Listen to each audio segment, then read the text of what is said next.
Okay.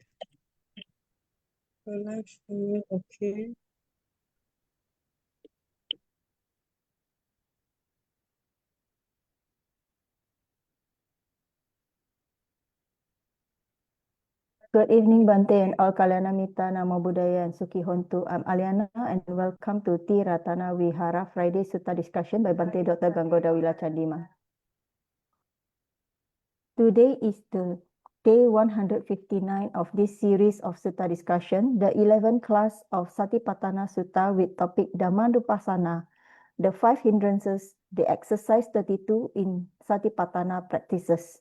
Satipaṭṭhāna Sutta is the 15th sutta that have been chosen by Bhante Chandima for the sutta discussion.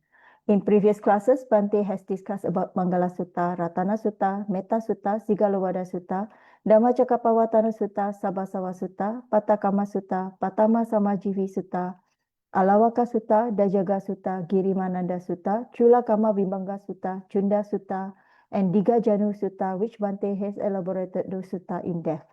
For those who have missed our previous classes, please check on Ti-Ratana Vihara Amapadana Klang's YouTube channel. We have uploaded the previous classes there.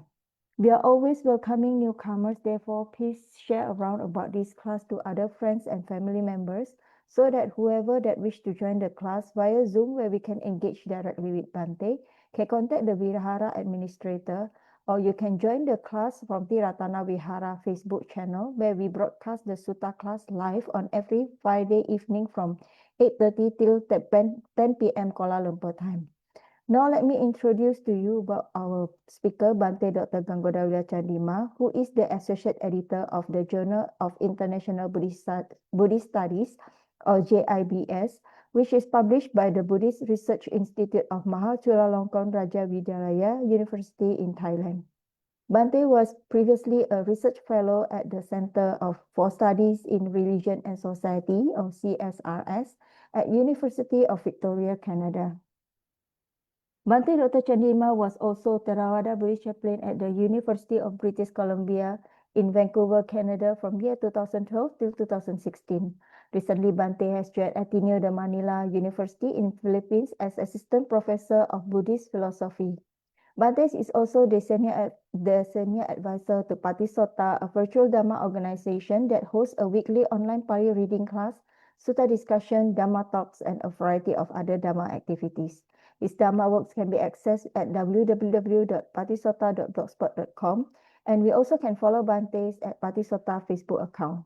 Without further ado, we welcome once again Bhante, and always thank you very much for the wonderful guidance and teaching. Sadhu, sadhu, sadhu. Thank you, Aliana, for that introduction. Also, thank you very much for uploading our sutta discussions onto YouTube. It's been a very silent activity that you are doing with Aaron. Thank you very much. For anybody who misses out this discussion for whatever their situations, they can follow up, and that's a very grateful activity. So we're all very thankful to you for all that you are doing in silence. Good evening, Dhamma friends. Welcome back. So let us get started our sutta discussion by paying respect to the Buddha. Sadhu, sadhu, sadhu. Namo tassa bhagavato arahato samma sambuddhassa. Namo tassa bhagavato arahato samma sambuddhassa. Namo tassa bhagavato arahato samma sambuddhassa.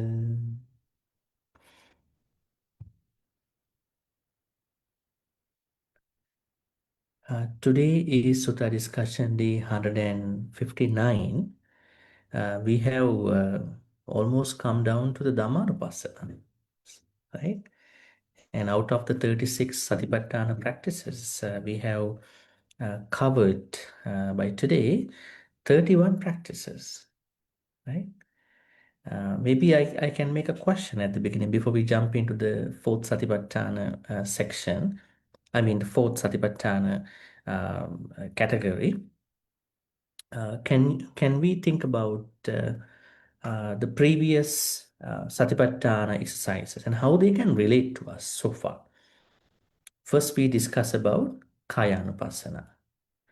In Kayanupassana, we discuss about many Satipaṭṭhāna exercises. Maybe some of you can tell me what are the most practical, maybe I would say uh, relatable Satipaṭṭhāna exercises you may have been practicing with our sutta study, especially from Kayanupassana, mindfulness based on the body, The breath one, Bhante. breath practice, breathing meditation. We could say breathing Satipaṭṭhāna. And what are the other Satipaṭṭhānas? Iriyapada, Bhante, posture, Postures. We can also be, Sampajana, we can also watch our own postures. And then Sampajana. Sampajana means doing everyday activities with wise awareness. So we learn that not even watching daily postures, but also other minor or micro, macro, small, tiny little activities also can be watched as a Satipattha. Because while we are switching between four postures, there are so many activities that are happening, right? Because, I mean, say for instance, bending, stretching, extending limbs, then eating, drinking, right? These are not mentioned under the postures. So what are we doing by switching between postures or switching among postures? We are doing many other activities. So the Buddha said, you can also watch those minor macro activities with wise awareness, and that itself becomes a Satipaṭṭhāna. We call it Sampajana Pab, right? Breathing Satipaṭṭhāna, Iriyapada Satipaṭṭhāna postures, Sampajana Satipaṭṭhāna. Then what else with regard to Kayanupassana that you can do? Patikula Manasikara, Mhm. Satipaṭṭhāna. Patikula Manasikara. Yeah. Yes. What is Patikula Manasikara?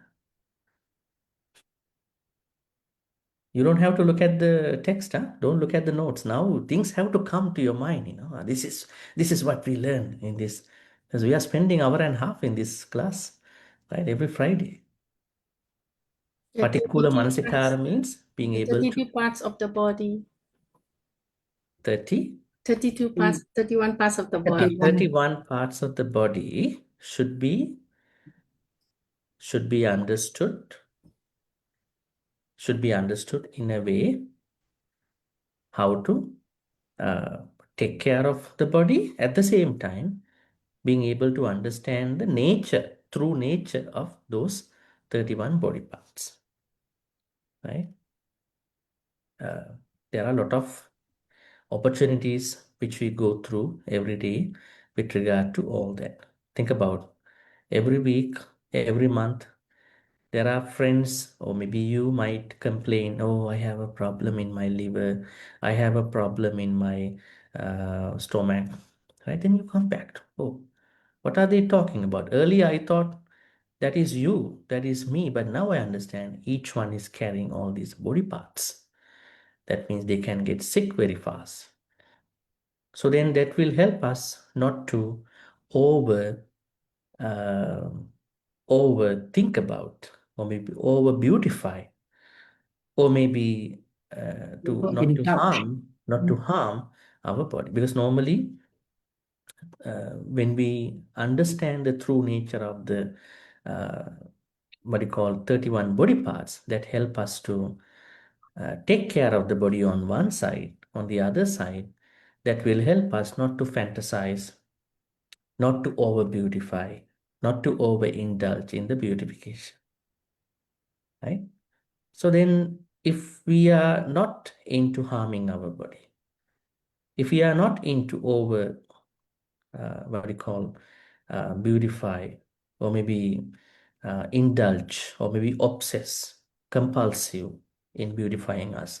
That will help us to manage our desires, sensual desires. That will help us to manage manage our own thoughts about beauty, right? Because every day we are carried away by different perceptions with regard to beauty, right? And then what else? Particular manasikara is also a satipatthana. Dhatu Manasikara. Dhatu manasikara, The Attending to the elements of nature of the elements as mindfulness of the body. elements, elements of The nature of the elements as everything, right? Elements are not even common to the body, our body. Elements are everywhere. Every animate, inanimate object, sentient being carry elements. What are the elements? Yeah. What Earth, are the elements? water, air, They are examples. fire. Patavi, Apo, Tejo, Vayu. The earth means solid nature of everything. Then Apo means fluid nature of everything, like water. Tejo means heat. That heat. means temperature of any object, sentient being. Then Vayu, Wind, air. Vayu means the motion, I would say, the airy element, or maybe the element that brings things between, right? So these four elements are existing among sentient beings and any other object. So when we understand these four elements with regard to sentient beings and objects, that will give us a sense of reality, sense of objectivity. Normally, we are very subjective with regard to our likings, dislikings, right? So we can break free of that obsessions, addictions in what you call subjectifying things and people through elements, dhatu. It's a very wonderful Satipaṭṭhāna practice. Are they all Satipaṭṭhānas with regard to the first one, Kayanupassana? No, there are some other Satipaṭṭhāna practices that are coming under Kayanupassana if situations are really ideal for certain people. We discuss 9 Contemplations on the body, return to nature. Navasivatika Pava. Navasivatika perspectives. That means 9 aspects of the bodily decomposition. 9 aspects. Actually, we took it in a way, what you call recycling process. Our bodies, which are made up from 5 aggregates and 4 elements, are supposed to be recycled back, right? So that time it was a little bit coarse process. Bodies are discarded in a certain cemetery or wherever, and there were certain things that have been happening to those bodies. But nowadays we don't see that kind of process. But still we understand in the classical modern setup, still our bodies are, if we are buried or even if we are cremated, recycling process still applies to our bodies. So that also helped us to neutralize, or I would say overcome unnecessary, obsessive, excessive desires, even hatred with regard to people, sentient beings, or any other thing. So these are very interesting Satipaṭṭhāna exercises that we can practice not only by using one posture. You can see that the only Satipaṭṭhāna exercise in this Kayanupassana that you do by sitting is breath meditation, right? All the other Satipaṭṭhānas, need to be done by more focusing on the particular nature of the body. You don't have to sit for that. So I want you to understand that when it comes to Satipaṭṭhāna practices, exercises, what you need is to cultivate when necessary. So every time when the opportunity arises for you to tapping into any of these Kayanupassana, Satipaṭṭhāna, you have to grab the opportunity to do it. Not that you think my Satipaṭṭhāna practice only arises when I go for a retreat only. That is going to be a, I would say, incomplete understanding about it. Retreats are good to fine-tune, but Satipaṭṭhāna practices are to be done in your daily life. And there are so many opportunities. What are the opportunities? Examples of these exercise. And then we moved on to the second Satipaṭṭhāna section. What was it? Vedana-nupassana. Vedana. Right? Now somebody might think, why Sumita is talking? Sumita is giving. What happened to other people? Are we ignorant about it? That's the collapse of our Satipaṭṭhāna understanding. Yes. I want others also to engage as necessary, right? So then we will all know what we have been covering so far, right? So when we discuss about Vedana-nupassana, what did we mainly look at in that particular section? It is said that whenever we are going through feelings, right? We can use watching those different feelings as they are as a Satipaṭṭhāna exercise or Satipaṭṭhāna exercises, right? Feeling is a very important mental state. Later it will show as an emotion, an affective quality. Some people misunderstand certain Satipaṭṭhāna teachings because there is a particular sutta called Ānāpānasati Sutta in the Majjhima Nikaya. In this sutta, Buddha has put all the Satipaṭṭhānas into one particular deep breathing practice. That is a higher way to practice it. It might not be relevant to everybody, right? So that's why even one Satipaṭṭhāna practice is enough for someone to be rightly mindful. We don't have to carry all these. But what I can say is that as the opportunity arises, we need to grab it. Then only we can use that Satipaṭṭhāna. So there were 9 feelings which we discussed, right? With regard to Vedana-nupassana. So whenever we go through happiness, unhappiness, all that neutral feeling, we need to observe it rather being plagued or rather being affected by that feeling and then to be reactive towards us and other people. Now, what has happened to us when the feelings are arising within us? We are going to react to those people who are creating feelings towards us, right? What if that we can observe the feeling as it is? What could have happened to us at that point, right? So I think it's very important to watch the process of feelings arising, staying and going away, this impermanent nature, changing nature of the feelings. So that will give us a better understanding about the feeling. Feelings cannot control us at that point. Rather, we can manage our own feelings. And then by last Friday, we finished about the third Satipaṭṭhāna section. That was about Chitta-nupassana, right? How did we discuss Chitta-nupassana? We separated out Chitta-nupassana 16 thoughts into 2 brackets. The first bracket is about ethical part, right?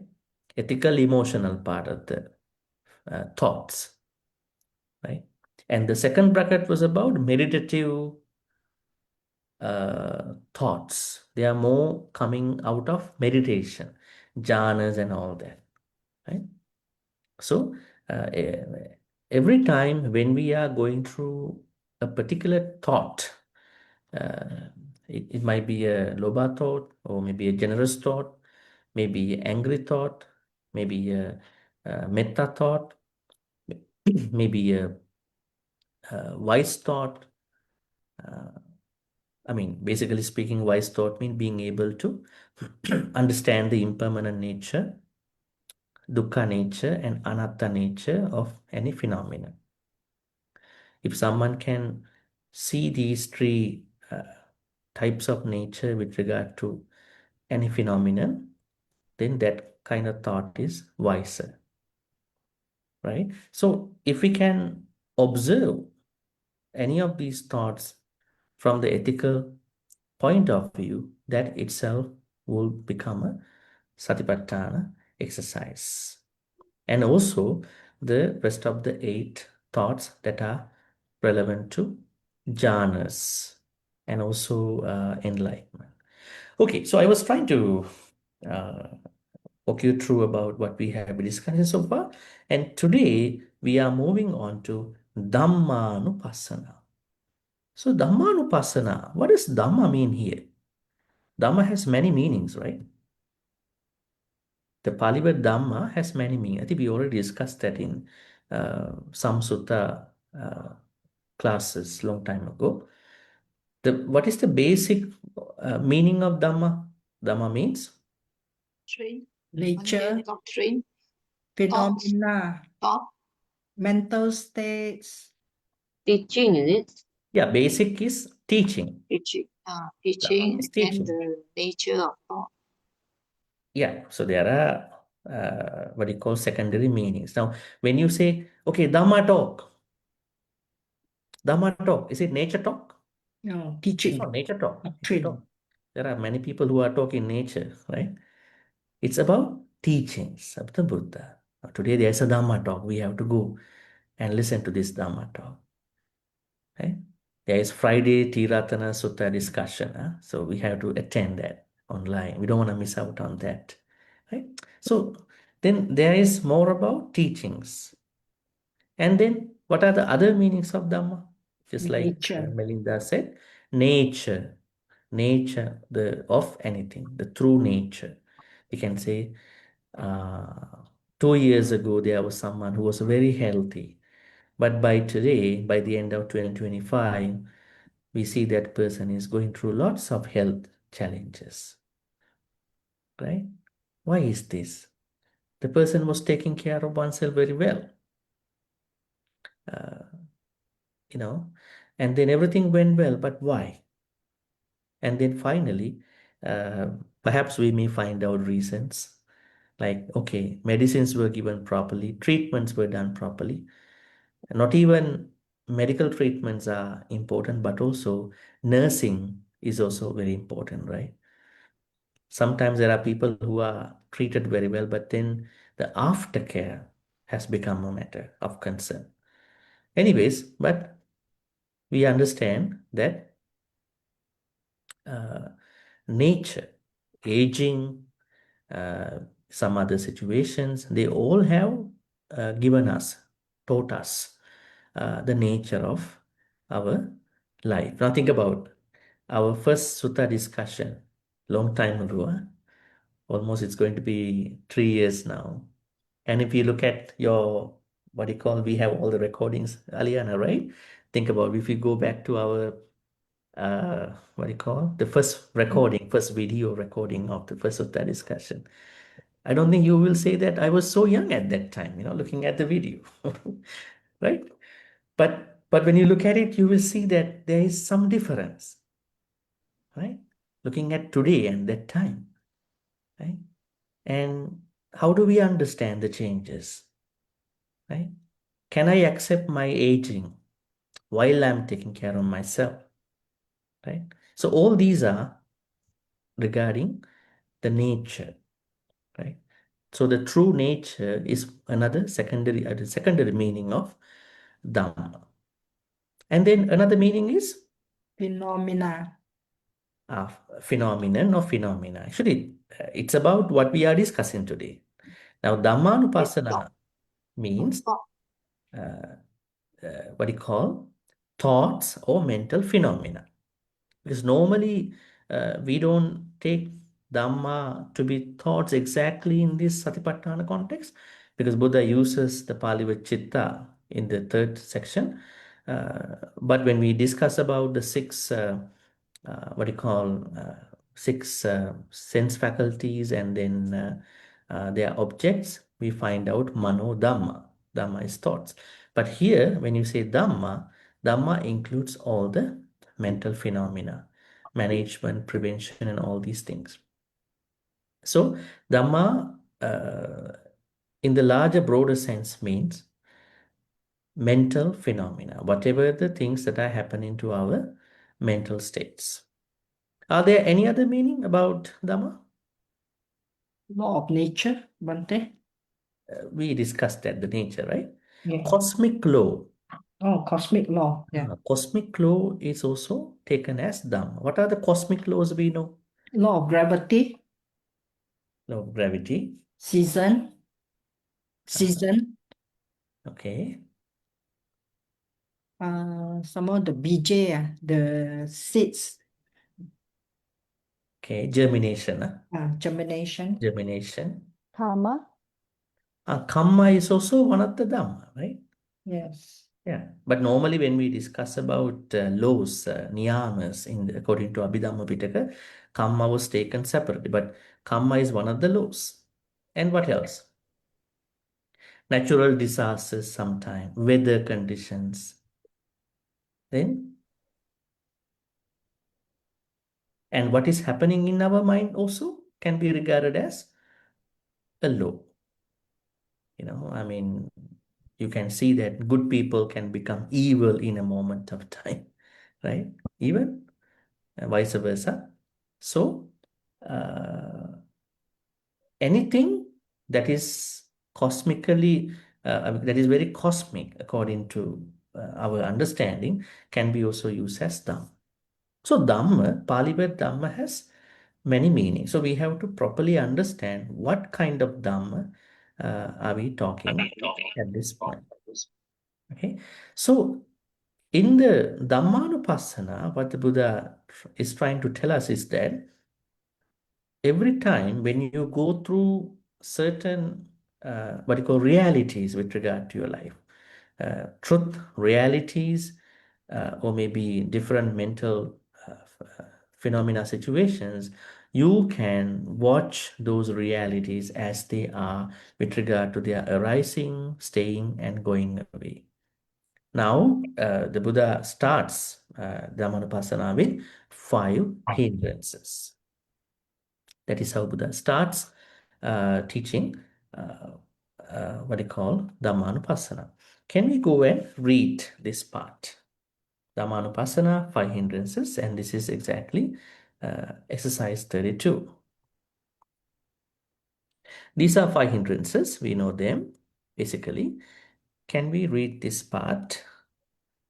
I want to save time today, so maybe I'm gonna read just to save the time. Katancha, but you can read in your way. Katancha bhikkhave bhikkhu dhammesu dhammanupassī viharati. Ida bhikkhave bhikkhu dhammesu dhammanupassī viharati. Panchasu nīvaranesu. Katancha pana bhikkhave bhikkhu dhammesu dhammanupassī viharati. Panchasu nīvaranesu. 5 nīvaranas. Kamacchanda part. Ida bhikkhave bhikkhu santang va ajjattang kamachandang attime ajjattang kamachanduti pajanati. Number 1. This is number 1. Asantang va ajjattang kamachandang nattime ajjattang kamachanduti pajanati. Number 2. Yatacha anuppannassa kamachandassa uppado hoti tancha pajanati. Number 3. Yatacha uppannassa kamachandassa pahanang hoti tancha pajanati. Number 4. Yatacha pahinassa kamachandassa ayating anuppadu hoti tancha pajanati. Number 5. Okay, so 5 things have to be done with regard to kamachanda, vyapada. You can see those 5 here. And then midda 5. Oh, see, something is missing here. I will have to add that. Right? Add it. And once again, 5 for Udaja Kukucha and Vichakicha, also 5. All right, and then the inside part, we will discuss that. All right, can we see first Kama Chanda?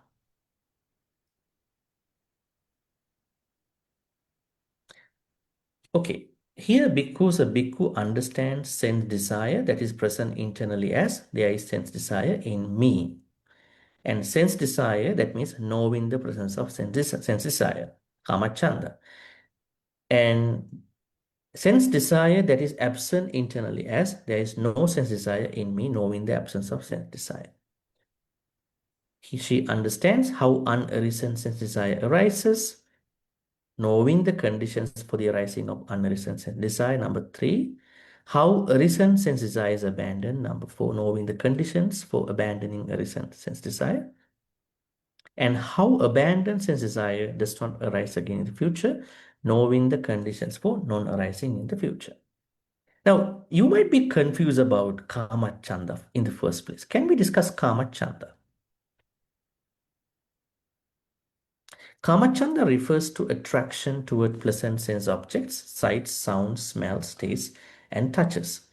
The emphasis here is not on suppression, but on clear knowing, pajanati, clear knowing about different karma.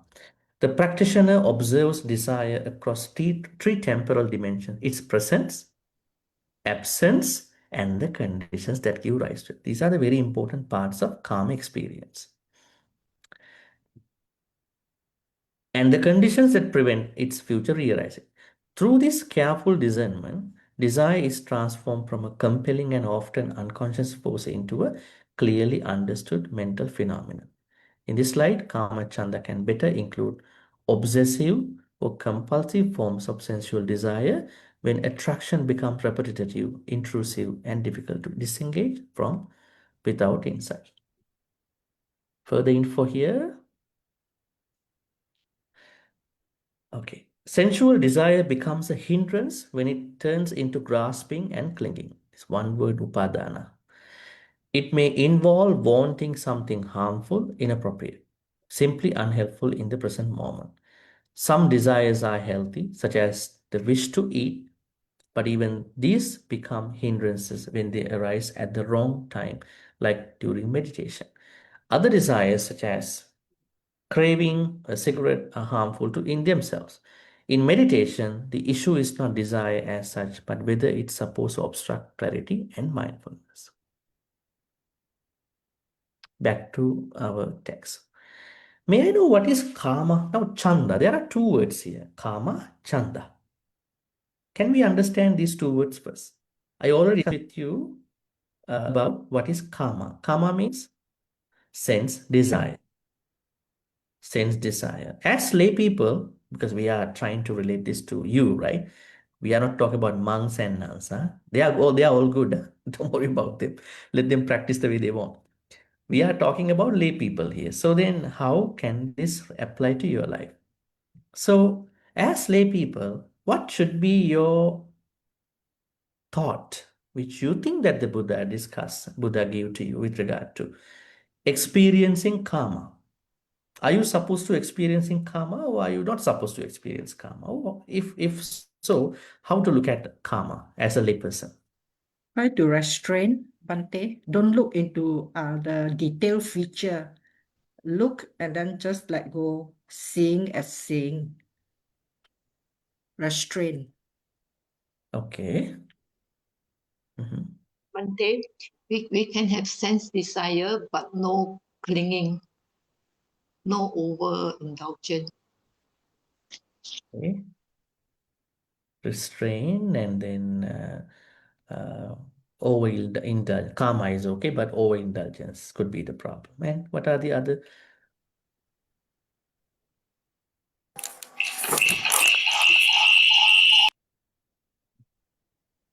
Now, don't act as asexual. Huh? I mean, you can't act as asexual people. I mean, as lay people. I mean, as a lay person, what do you supposed to do with your karma? Are you supposed to experience karma, or are you not supposed to? How do you deal with it, or deal with them? If you don't understand karma, I would say karma is sense desire. Sense desire is sixfold. There are six categories of sensual desire experience. One is rupa, seeing a pleasant sight, and what do you call saddha, hearing a pleasant sound. Then gandha, smelling a very aromatic smell, right? And then Rasa. what do you call rasa, eating a very sumptuous good food, right? Taba. And then pottabha, enjoying a very comfortable touch, come from a human, maybe come from the inanimate things, even like from a nice mattress, nice bedding, or a cozy place, or anything that is in your comfort zone. The sixth one is thought, enjoying a pleasant thought, enjoying a very positive, happy thought within you, or coming from other people, right? All these are very amenable to us in our daily life, right? From morning to evening. Some people even like having them in the sleep too, right? As a dream. But anyways, uh, how do you deal with it? I mean, as a layperson, may I know? In addition to Sumita and then Melinda's thought. Bhante, also you must recognize the causes and condition, how it arises. Mhm. Okay. You observe. Others, how do you deal with the karmas? Now, I explained to you what the karmas are. How do you deal with them? Bhante, if we see something nice or bad, just for me is to seeing things as it is. See things So as it that means is. you want to take it more objectively, not from a subjective point of view. It's okay to at the present moment to enjoy it, and then it's okay to be sad or whatever, but it is at that moment to be experienced and not clinging to it, that the sadness continue for a long time to come. It is at the moment. So for me, is anything is at the moment, and then to feel that the feeling as it is, and I'm here.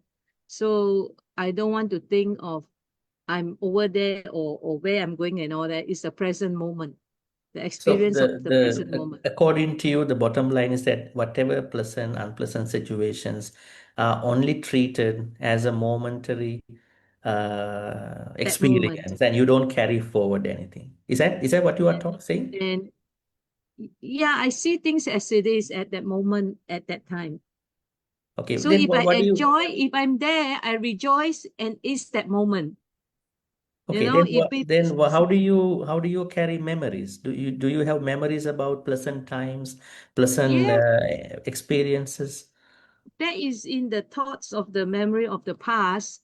Mm-hmm. So if sweet memory, we rejoice it and be grateful over it.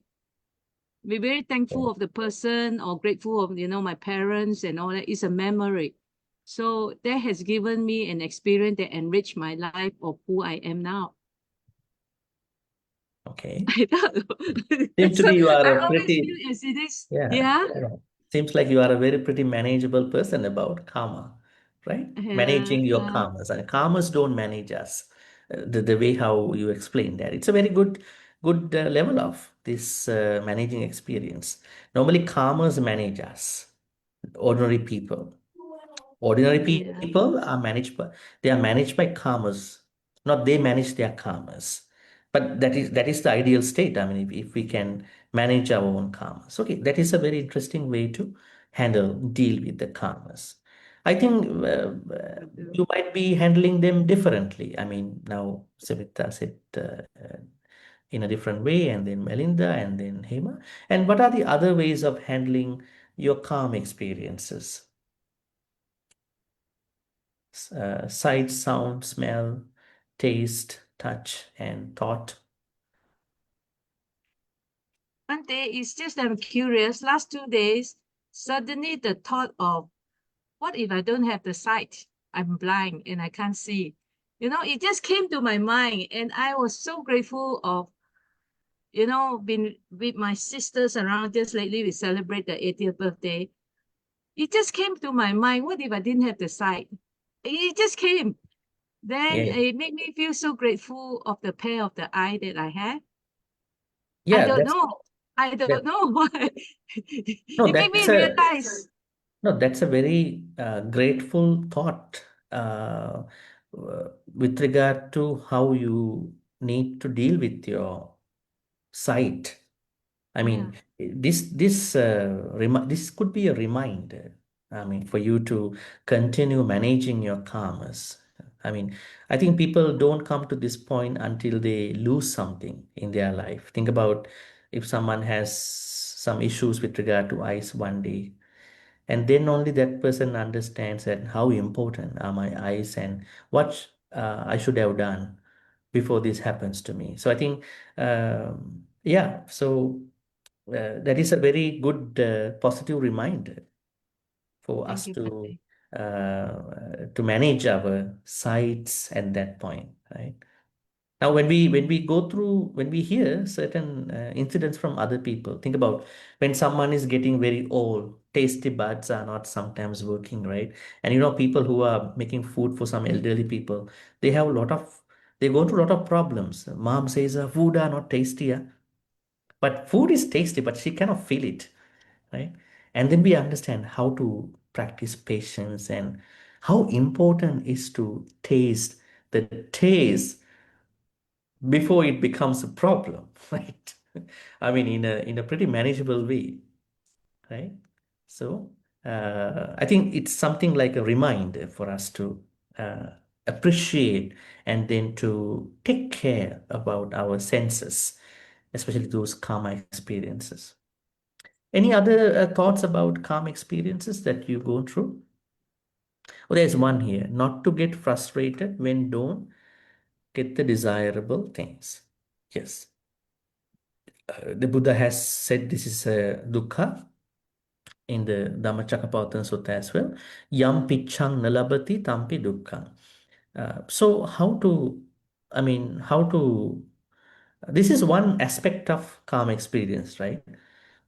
There are some people who are not getting their karma experience for lifetime. Think about somebody who wants to have a nice house, right? A good, nice house. Nowadays, they are very much, uh, what do you call, uh, taken away by things that they see online, right? I wish I had a very good house. And then this is regarding the touch, pottabba, right? Now this pottabba, this good house pottabba has not yet come to this person. So perhaps the person is wishing, making, even good, doing good karma, even doing a dana and thinking, even may I have a good house in the next life, I mean, thinking about it. Think about the family members. So that means there are people who are dealing with karmas differently in their life, right? So before we spend a long amount of time about this subject, I would like to say that kama chanda basically means our basic sense desire or sensual desire. But what we need to understand with regard to kama chanda means that we should not become obsessed or addicted to our karma experience. This is the desired ideal state of this karma experience. Normally, what will happen to us is that we get addicted to our karma experience. Now think about food, right? When someone asks you, what is your favorite food, right? Yes, there's no problem to say that you have a favorite food. But what if that you're thinking about favorite food uh, had, I mean, ended you up in a certain addiction, right? What is your favorite expectations are to end you up in a certain addictive state, which may have given you compulsive, maybe obsessive state of mind, then that is not a good way to manage your karma experience. Now there's another word here called chanda. What is chanda? Kama chanda. You can see it here. Chanda. Kama chanda. Chanda means, is it a bad state of mind or is it a good state of mind? Chanda. Chanda, we have wholesome, wholesome and unwholesome. It is a ethically neutral word. What do we mean by ethically neutral word? It can be good or it can be bad depending on how it is used. Now here, it is not a good one. Kama chanda means, that means someone, I mean, what is not given here as an implied thing is that this could be an extreme, addicted, or maybe compulsive, obsessive, excessive sense desire. But there are places where Buddha use chanda for wholesome stuff. Can you think about a place where Buddha uses chanda for talking kusala states? Zest to practice meditation. That is the wholesome, Z-E-S-T, as chanda also. Like Yeah, but where do we find in the suttas? In what context? Indriya, We Pancha find, Indriya. yeah, we find this under a sutta we studied before. Now you can't make an excuse about it. We studied this in the previous sutta. What was it? What was the sutta we discussed about it? Pancha Indriya. Huh? Chandang janeti, viriyang varabati, chittam pagganhati, padahati. What was the sutta? Can you remember? Sunda Sutta, Bhante. Chunda sutta? Not Sunda. The other one is Is it Chunda sutta? What was the sutta we discussed about chanda? Can you remember? Attakama Sutta. Now you will go back and maybe Is you it ask the Aliana, please tell purification? us. Girimananda Sutta. Oh, Giri Mananda. Yes, I will show you now. Giri. I just want to show you. So you will now see Girimananda Sutta is here, right? We discuss it. So in the Girimananda Sutta, if you go down over here, you can see. Where is it? Katama chananda pahana sanya idananda bhikkhu uppannan kama vitakkanadi vaseti pajahati, what do you call, okay, pajahati vinod dibyanti anubhava gamati, where was it? Chandang janeti viriyang varabati chittam pagganhati.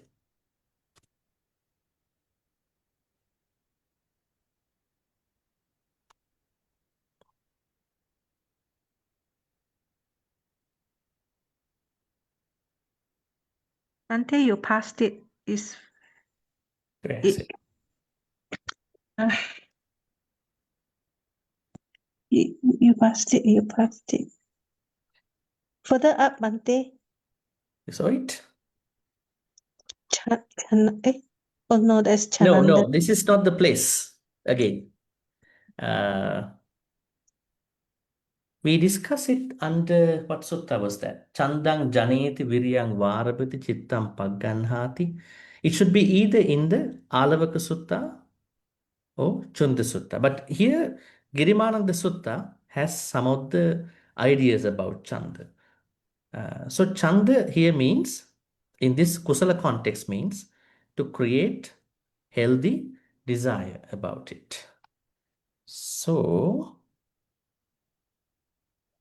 let's see again.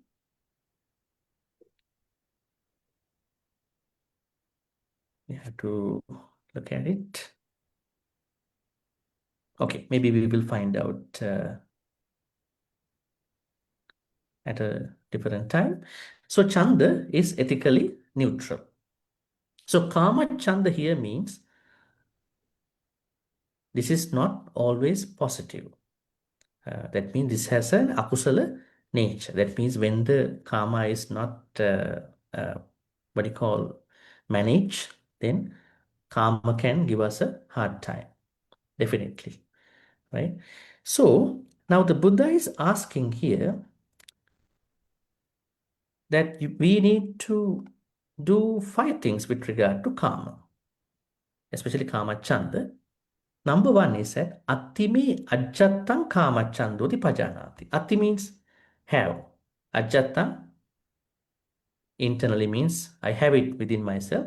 Kama chandoti pajanati. There is sense desire in me. Have you ever tried seeing that? Whenever you are driven by kama chanda, have you ever tried seeing that, oh, now I have kama chanda? Or were you taken away by kama chanda? What was normally going to? Normally kama chanda takes us over. Not many people can see that kama chanda has arisen in me. So the Buddha is asking to do that. That is a Dhammānupassanā practice. Okay, and then we are not always with kamachanda. Asantang va ajjattam kamachanda natti me ajjattam kamachanda pajanati. Do you have a kamachanda now at this moment? Not that much. Relatively speaking, I mean, compared to a situation that you may have gone through about different karmas, the level of kamachanda is very minimal at this point. Why?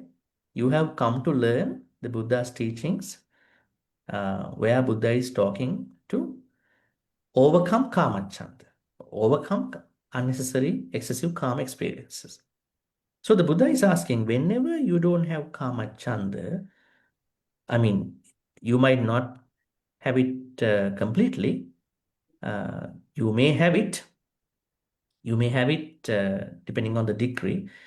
So if you can see that there is a moment in my life that I have less karma chanda, you have to immediately look at that state of mind. Okay, now I don't have that much karma chanda compared to a time that I can compare. So whenever I go through a karma chanda experience, whenever I don't have a karma chanda experience, I should be able to, or we all have to be able to see it. So these are the 2 things that we have to do with regard to karma chanda. And third is Yatacha anuppannassa kamachandassa uppado hoti tancha pajanati. Now Buddha even asks us to see the conditions of unarisen kamachanda. Right? Let's see here.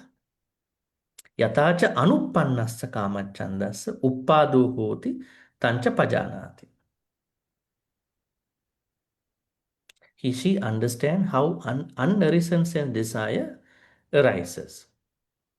So that means, you can see here, knowing the conditions for the arising of unarisen sense desire.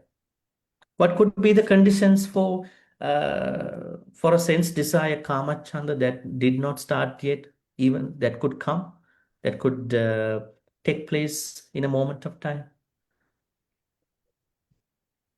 Think about, you have a favorite something in your life, favorite sight, favorite sound, favorite smell, taste. Now you know what conditions can give you about this calm experience. Right? Think about a person, think about a sound of something, someone that you like. Think about a smell, think about the food, right? So whenever the conditions for that particular favorite object is to arise, is to be seen, is to happen, then definitely at that point I will be affected with the kamachan. So then you are going to understand what conditions give rise to my kamachan. The first one is whenever you have kamachanda, you have to see it. Second is whenever you don't have it, you have to see that I don't have it. Third is that even though I don't have kamachanda now, but if I have the proper conditions, if I know the conditions for my kamachanda, it can take place anytime. I think people do make some of the statements about it when it comes to certain karma experiences. Like, can you think about a certain example about it? There are people who don't have karma chanda, but they are making some statements. If this happens in my life, I will really like it, right? I will really stick to it. Right? What are such examples that people make?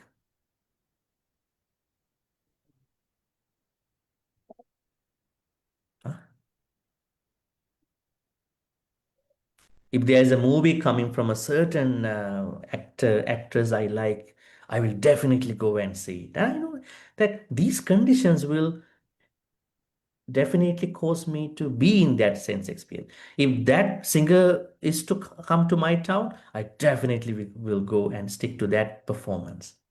So being able to understand the conditions of my own karma experience is a third thing that we have to do with regard to karma chanda thing. All these are Dhammānupassanā. Not even that. Then uppannassa kama chandassa pahanang hoti tancha pajanati. Knowing the conditions for abandoning arisen sense desire. That means kama chanda has arisen now. Then I have to know uh, what conditions help me to get out of this calm experience, right? There are a lot of moments that are happening in our life that we get stuck in certain calm experiences. Can you think about an example about it? You are stuck already. Suppose you are stuck in a calm experience. Now, you need to get out of this thing in whatever the way. So, what conditions support me to get out of this calm experience?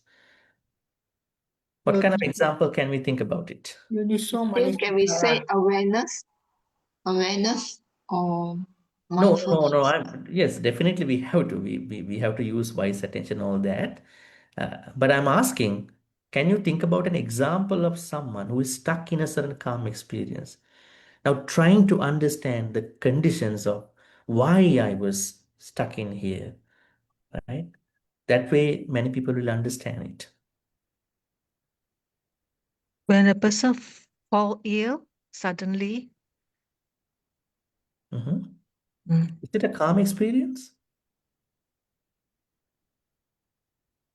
How do we understand the karma in that? Karma means everything that is likable, liking, favorite, preferred stuff.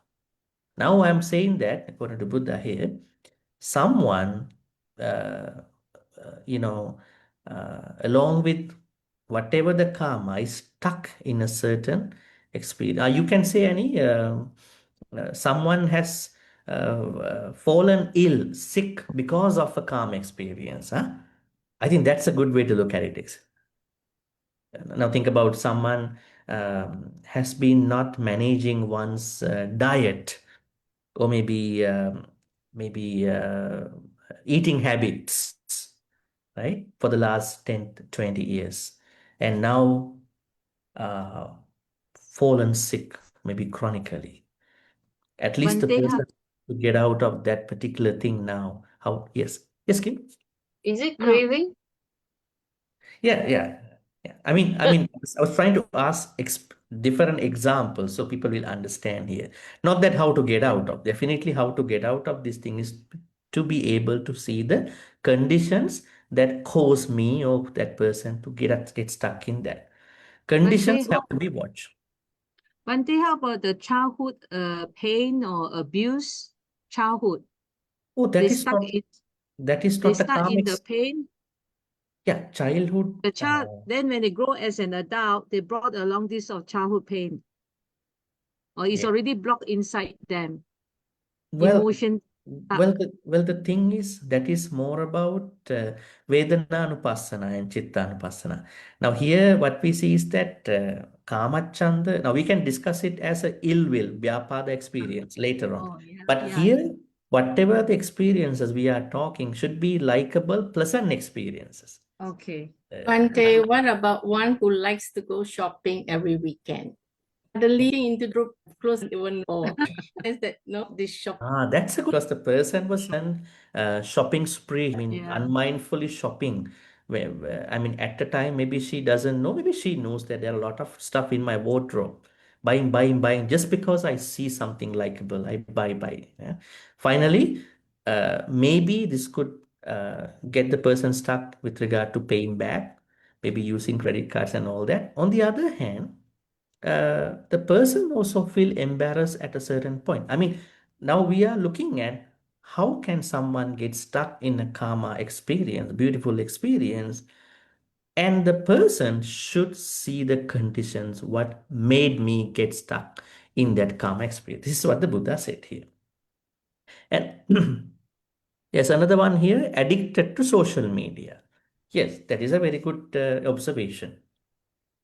Social media could be a good place to, learn, maybe to create some community, right?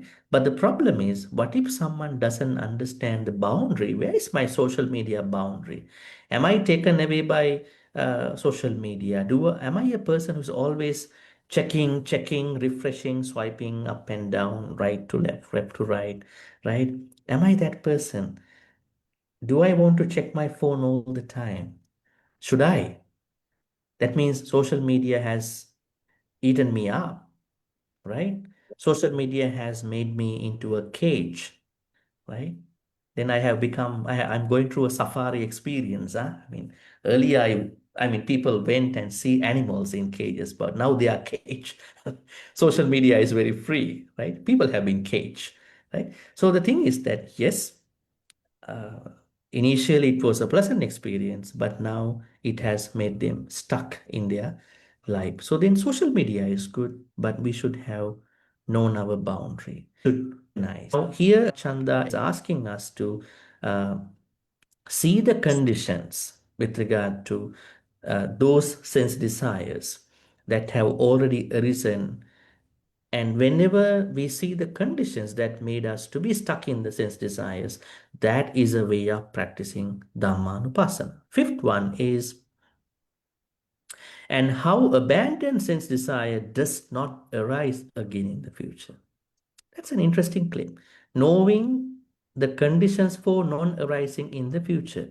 Not even that you should know conditions that made you get stuck in the karma, but also you should know what conditions I can make in my life not to get stuck in the future experience. That's a very good thing.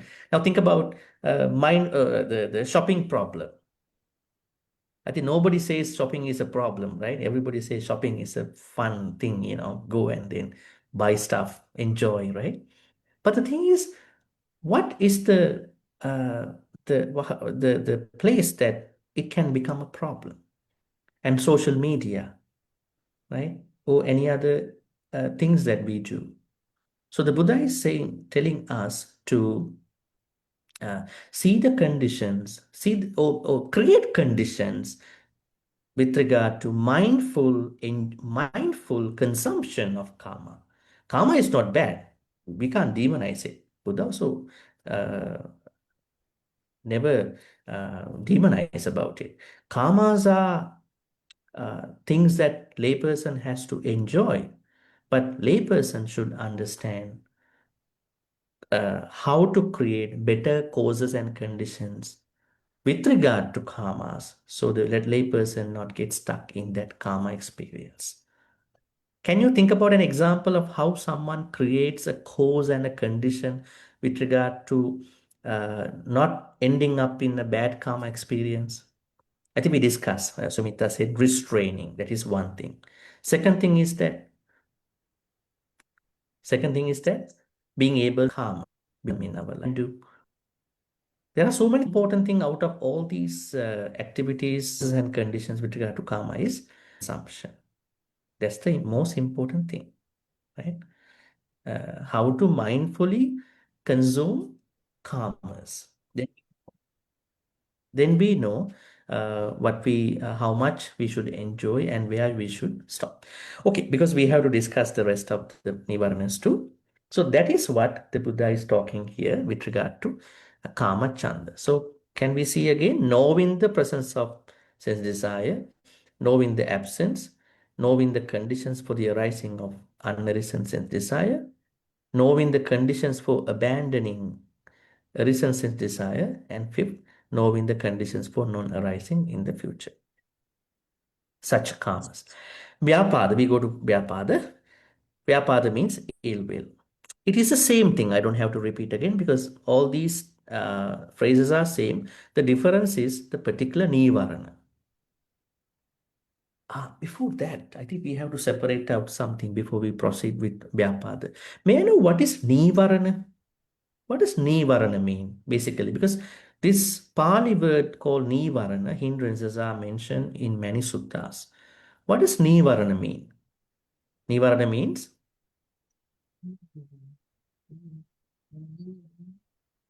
these are blockers. What do they block? You can say hindrances or blockers. Blockers Obstruct. from attaining the What? Dhamma. Clarity of mind. Uh, They block the. What do they mind. block actually? What do these hindrances block? They block Help our our mind. kusala activities. Whenever nivaranas are taking more power, they block our kusala activity. They stop our kusala activity. They reduce our kusala activity. Bojjangas are not arising. Bojjangas are going deep down. That's why Nivaranas must be stopped. Nivaranas must be first. How to stop?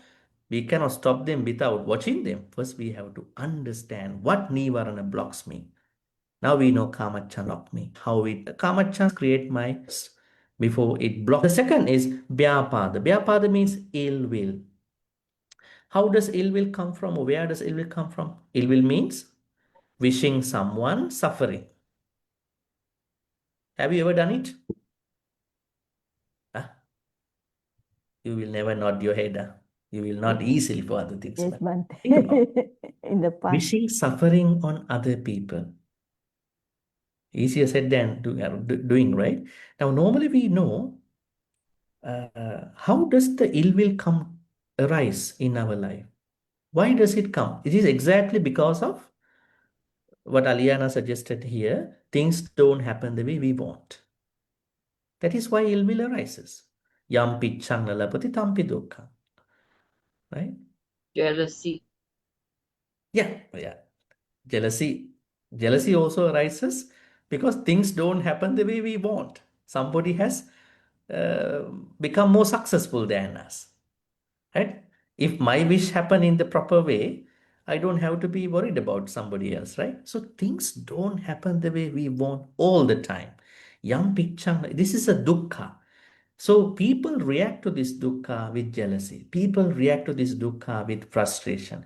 People react to this dukkha with so many other mental states, right?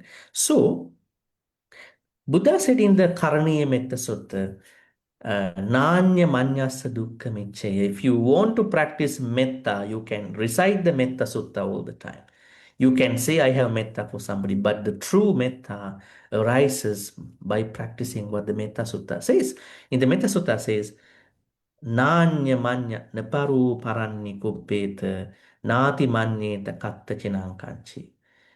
Let no one at no place Nati Manyeta insult anybody for whatever the reason. There may be any other reason.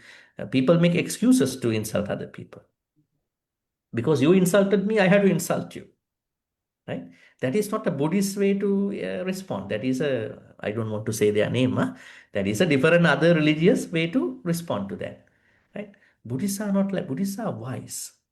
They have to be wise. When someone insulting you, you should know how to respond. First thing what the Buddha did was that silence. A lot of answers will come to us in silence, in the pure silence. Right? Take time to understand what was going through. And then looking at wisely, what could be the better way to respond to this person. Sometimes we have to ignore, right? Anyways, so the Buddha said, Naparo paranni kubbeta nati manyeta kattachinankanchi byarusana patika. Never ever insult anybody out of anger. Byarusana patiga sanya, striking thoughts. Don't strike with other people. And the Buddha said, Nanya manyasa dukkamichaya. Let no one wish anyone suffering. Now, if you have done it, you are not a Buddhist. You can say, I'm a Vesak Buddhist, Katina Buddhist, temple Buddhist. But if you do it, you are not a Buddhist. Your Buddhism has been scattered because the thing is that the real Buddhism comes from understanding the bigger meaning of life situations. So we cannot wish other people suffering. There are some people, very bad person. Next life should get the bad karma, right? Oh, really? I mean, why are you using karma to wish other people suffering, If that person has done a bad karma, there's a cosmic clue, something, but don't comment on those things. Because if you're going to comment on that, you are creating ill will as well, vyapada, right? So vyapada means ill will. We have to avoid it. So how to avoid it? Same structure. Let's go back. Knowing that you have ill will, knowing that you don't have ill will, knowing the conditions that can create the ill will, knowing the conditions for abandoning or giving up ill will, at least in a temporary way, and knowing what you could do, what you could create as a condition for non-arising in the future. Things, what do you call, things you can do earlier, preparations. So, I think we have to comment on that a little bit. When we learn about the Buddha's teachings about anger, we learn very interesting things with regard to anger management. Now, the Buddha said anger is only one part of dosa. What is the Pali word for this, the overall mental states of anger? Dosa, right? Hatred. And there are other words with regard to dosa. What are the other words of dosa? What are happening as a part of dosa? Anger. Pali word is koda. Koda, right? Koda means anger. And then Isa. issa. Jealousy is also part of dosa. Why? People are become jealous because they don't tolerate what other people go through in their life as a success achievement. Sadness or grief, people are suffering, very sad about what happened because people don't want to accept what happened. This is very normal. It will take time to accept, but until they accept that conflict in their mental states, we call it soka. It is also a dosa state. And what are the other ones? Worries. Worries. We are discussing that here. Worry means kukucha. Kukucha is also a dosa because you are very much regretful about what happened, remorse. And agata, resentment. You think things could have happened, things should have happened differently. What if? And then, what are the other words? Irritation. Irritation. Irritation. How do you find it under certain Pali mental states? Irritation. This is also kind of resentment, agata. And then upanaha. Upanaha means revenge. And then there is a Pali word called patiga. What is patiga? Patiga is the nature of all these dosa-based emotions. Patiga is striking, struck. Because all these dosa-based emotions are striking against something. Because when we have patiga, we are striking against those emotions. So then Vyapada has to be watched. Whether I have the Vyapada, whether I don't have it, and what are the conditions that led me to have Vyapada, and what are the conditions that I can create not to have the Vyapada, what are the conditions that can create so that Vyapada will not arise in me that much. So in this way, the list goes on, and then Tina Midda, sloth and torpor. Sloth is what you call laziness with regard to your mental states, and torpor is with regard to your physical state. So Buddha has here there is another thing that has to be added. I will add later. Knowing whether I have a laziness with regard to my mental states. Knowing whether I have a laziness with regard to my physical activities is also very important, because when we are not managing our mind and body, thoughts and our body, it will bring us into akusala activities. When we are lazy, akusalas can come very easily. So we have to watch in the same way, just like the previous two, kama, chanda, vyapa. Uddacha kukucha. Uddacha mean restlessness of the mind, kukucha means remorse. So they also have to be watched in the same way. Knowing whether I have the restlessness or worry at the moment, and then whether I don't have it, and conditions, they all have to be watched as necessary. Vichikiccha, doubts. What kind of doubt is meant by this Vichikiccha? This is not a basic, ordinary doubt which the Buddha talks about. Doubts about realities, doubts about the Dhamma. That's why in the Cholakama Vibhanga Sutta, we said that the Buddha is saying that if you have a doubt about the Dhamma, you have to ask it. You have to ask it and get it clarified by somebody who can answer it. If you haven't done it, what would happen to you in the future? In future life, you will become very unwise, which is not a good thing for you, right? If you are unwise, that means you haven't asked proper Dhamma questions in the past. So now hurry up, ask good questions from the right people. So at least they answer you, right? Otherwise, according to Cholakambibhanga Sutta, such people who don't ask for whatever their reasons, they will get ended up with ignorance, lots of ignorance. Okay. So, and then the Buddha said, you have to bring the inside part. Iti acchattang va dhamme Dhammānupassanā. That means now, let's say that you are properly understanding these five nivaranas with regard to whether I have them, whether I don't have them, whether you understand that what are the conditions that cause them to happen, and what are the conditions that I need to create to abandon them, and the conditions that I need to create to sustain this what you call 5 hindrances free situations. Then what will happen? You are supposed to practice them just like the previous Satipaṭṭhāna exercises internally. In your way, you are also looking at other people, universalizing the nature of the 5 hindrances. That means next time when someone is angry, you are not becoming angry also. I hope you will also take care of your anger. When someone is mad at you, mad at other people, vyapada. So I understand. I'm not saying you are a bad person because you have vyapada. I hope you will manage your vyapada. Because it happens when we use Dhammānupassanā with regard to the inside part, right? Universalizing that thing. Normally, what will happen to you when you see that someone is very much into vyapada or kamachanda? Do you universalize this Panchanivarana understanding? You are supposed to universalize them. So then you are practicing them as inside. And then samudaya, vaya, samudaya, vaya.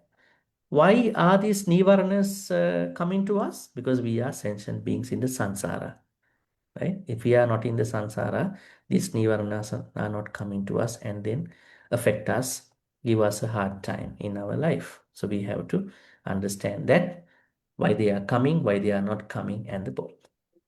Here, as we discussed in all our previous Satipaṭṭhāna exercises, then through being able to watch how Panchanivaranas are arising, not arising, conditions and all that, you are creating a mindfulness to the extent that you can see that you are not supposed to cling to your own Panchakanda. You are seeing here, at this stage, awareness becomes purified of grasping upadana. The practitioner, you don't think I am the mental phenomenon, but merely recognizes there is a mental phenomenon. Why is it? Why is it? You are not trying to look at Panchanivarana issues with regard to people Self. individually. You are Yeah. trying to see that the whole bigger picture, that these people are driven by Panchanivarana. And if they can see their own Panchanivarana as they arise, as they go away, then they will also develop an understanding of not clinging to their 5 aggregates, right? It is the pinnacle of the 5 hindrances as a practice of Dhammānupassanā, Satipaṭṭhāna. All right, there are things that you will read later on, but I think because it is already in the notes, I would take this time now for a Q&A. If you have some questions, so we will discuss them now. Right, the first question. Okay, someone is talking about karma experiences here. Enjoy and drinking too much coffee leading to gastric reflex. Right? When coffee becomes a problem to us, right? Then we have to know how to avoid unnecessary karma experience. Problem is not with the coffee, the way how you consume the coffee, right? It is not about the coffee, right? Moderation. And the question here, when anger arisen, but no wishing sufferings to others, that means no ill will arise, is it considered as vyapa? It is not vyapa, it is koda, basic anger, right? So there is no ill will, but still there is a koda. Koda means you are conflicting with that situation. What's the difference between asavas and nivarana? Well, asavas is a very broad classification of all the akusalas. I could say all these nivaranas, kilesas, they all come from asavas. Nivarana is a certain way to, certain tangible way to look at what blocks our kusala activities. But when we learn more about Dhamma, we know that even the nivaranas are coming from asavas. Right? What are the other questions you got about today? Pancha Nivarana as a Dhammānupassanā. Bhante, what is Niravana? Nivarana. Nivarana means hindrance that we discussed today. Oh, Nivarana means hindrance. That means kamachanda, vyapada, that means sensual desire, ill will, sloth and torpor, restlessness of mind and worry, and doubts. So those are called Nivarana means blockers. What does it block? It blocks our wholesome activities. When I have kamachanda, I cannot do kusala activities. What is the okay. kusala activity we can do with kamachanda? Opposite means I am not able to focus myself because I am driven by something. When Okay, you have ill will, you cannot practice metta, but you think you can practice metta, but you cannot. So thank you. blockers, I can say spiritual blockers, right? Thank Kusala you. blockers, not good stuff. Yes, right. Bhante, Yes, please.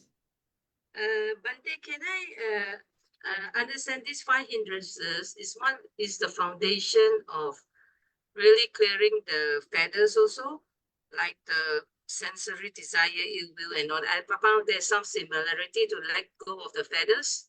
Is it the core here? Can you rephrase the question? I didn't hear the last part. So I find there's some similarity in the feathers that we got to let go 10 feathers in the 4 stages. Fetters, sangyojana, okay. In the ascension for these 4 stages of enlightenment. Okay. These hindrances is more or less been mentioned in those feathers. Okay. So does it mean we learn the core from these hindrances in this Satipaṭṭhāna to really purify it, to clean it? Is it right, Bhante? This is one of the basic. Fetters are more serious stuff. Than this. This yeah, is just yeah, a fetters. beginning. Well, nivaranas are basic blockers of kusala activity. But when That's the right. nivaranas become very strong, then it will turn to sangyojana. Now, can you see a comparison between, do you recognize any comparison between sangyojana, particularly Can you tell me one comparison from Nivarana to Sangyojana? Bhante, I see that the first one is a sensory desire, is also the first Sotapanna. No, sensory desire is not going to be Sensual overcome. desire is different. Yes. No, in the Sangyojana, what you call fetters are Yeah. higher levels of very Yeah. serious levels of akusalas. What we see in the fetters is kama raga, not kama chanda. Kama raga is more serious than kama chanda. Kama chanda means just a sensual desire. Kama raga means it's a very strong attachment. It's a very Okay. strong, it's Different, more about lust actually, more in depth. more in depth. It might Okay, be, it's a different level. it's a very strong level of desire, kamarag. Kama chanda is a basic thing. We all have to deal with it. Okay, I But see the when we have difference. kamaraga, it's a very challenging level at that point. That's why even the Sotapanna has kamarag. So it's more reason for us to understand the topic from these hindrances first, the Yes, that basis, is very, and very then move on to ordinary. the next level. Yes, Yeah. I think lay people need to learn about karma from Pancha Nivarana context, not from the Sangyojana context. That is for the Sotapanna, Sakadagami, and enlightenment process. Yes, better to understand from here. Thank you, Bhante. All right. Good. Does it mean that we should answer the questions sequentially, or can we jump to suit the situation? Kamachanda, then Vichikicha, then no, there is no mathematical process to jump from one to the next one. What we need to do is that as they arise, we have to watch them. We have to watch them as they are. Let's say now I am fully with Vyapada, I have to watch it now. Vyapada. Let's say next moment I am very lazy, I have to watch it. Let's say I have 5 of them seriously, I have to watch 5 of them at the same time. So it goes by how they arise, how they affect me. Right? So it's not like you do the first one and then go to the second one. Then you will be very much troubled by the rest of the Nivaranas if you do so. So it is a on-demand activity. I mean, once you feel it, you have to watch it, you gotta watch it and overcome it, conditions, everything.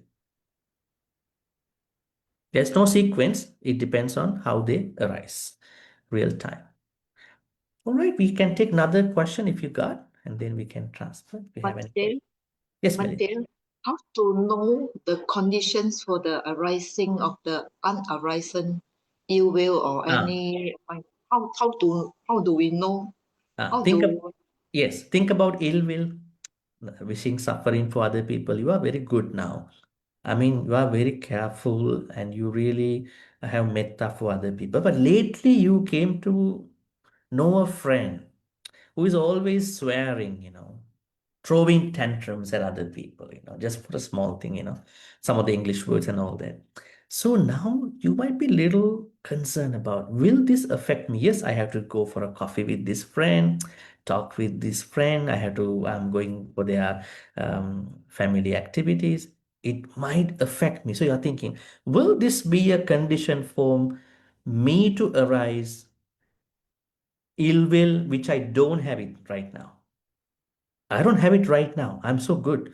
But will this friend's companionship with me one day create that unarisen vyapada to arise in me? So you are getting ready.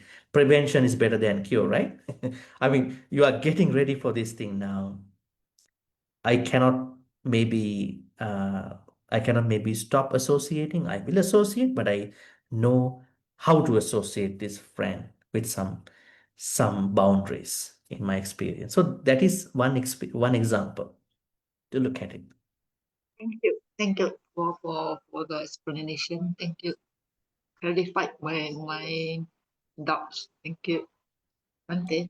Yes. Now see, she asked a question. Now she dispelled the vichikicha. Think about it. Right? So that means Kamachanda, Vyapada, Tinamidda, Uddacha, Kukucha, Vichikicha must be simultaneously watch They must be watched simultaneously and dispel them as it is necessary.